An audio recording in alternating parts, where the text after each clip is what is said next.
আসসালামু আলাইকুম দর্শক, আশা করি আপনারা ভালো আছেন। বরাবরের মতো আজকে চলে আসলাম আগাম লাউ চাষে কী কী পদক্ষেপ নিলে আপনারা আগাম ফলন পাবেন। আমি আমার প্রজেক্টে কিছু লাউয়ের চারা রোপণ করব, এ বিষয়ে আপনাদের সাথে সংক্ষেপে কিছু আলোচনা করব। আপনারা দেখতেছেন যে আমার প্রজেক্টে লাউয়ের চারা রোপণের কাজ চলিতেছে। আমি এখানে দেশীয় পদ্ধতিতে লাউয়ের চারা রোপণ করব, ঝাড় আকারে। আমি এখন এই ঝাড়ের মধ্যে কোনো প্রকার রাসায়নিক এবং জৈব সার প্রয়োগ করব না, কারণ এখন প্রচণ্ড বৃষ্টি হওয়ার কারণে অনেক সময় সারের বিক্রিয়ার কারণে গাছের গোড়া পচে মারা যায়। সেক্ষেত্রে আমি এখন সরাসরি শুধু মাটি ঝরঝরে করে এখানে লাউয়ের চারা রোপণ করব। লাউয়ের চারা রোপণের 5 থেকে 7 দিন পর যখন চারাগুলো মাটির সাথে লেগে যাবে, তখন আমি এখানে জৈব সার প্রয়োগ করব, সাথে কিছু রাসায়নিক সার প্রয়োগ করব। ইনশাল্লাহ পরবর্তীতে আপনাদের এই লাউয়ের চারা ভিডিওগুলো দেখাবো।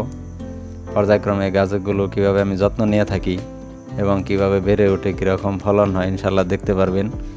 আমার সংগ্রহে যে লাউয়ের চারাগুলো রয়েছে এগুলো এসিআই কোম্পানির বীজ থেকে তৈরি করা।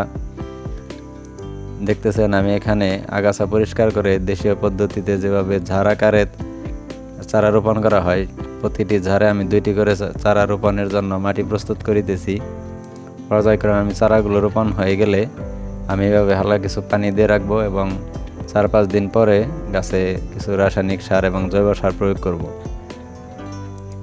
আগাম লাউ চাষের ক্ষেত্রে আপনাদের অবশ্যই মাথায় রাখতে হবে যে সিজনের শুরুতে কোন সময় আপনারা সবজির ফসল রোপণ করলে আগাম ফলন পাবেন। এখন আগস্ট মাস চলিতেছে, আগস্ট মাসে আপনারা লাউয়ের চারা রোপণ করলে আগাম ফলন পাবেন। সেই ক্ষেত্রে বাজারে ভালো চাহিদা থাকার কারণে ভালো দাম পাওয়া যাবে। যদি আপনারা লাউয়ের প্রজেক্ট করতে চান বা লাউয়ের চাষাবাদ করতে চান, তাহলে এখনই সময় আপনারা আপনাদের জমিতে লাউয়ের চারা লাগিয়ে দিন, সেক্ষেত্রে আপনারা লাভবান হতে পারবেন। দর্শক, ছোট্ট চাষাবাদ নিয়ে আপনাদের সাথে আলোচনা করলাম। পরবর্তীতে আরেকটি ভিডিওতে বিস্তারিত বলবো। আপনারা ভালো থাকবেন, সুস্থ থাকবেন। আল্লাহ হাফেজ।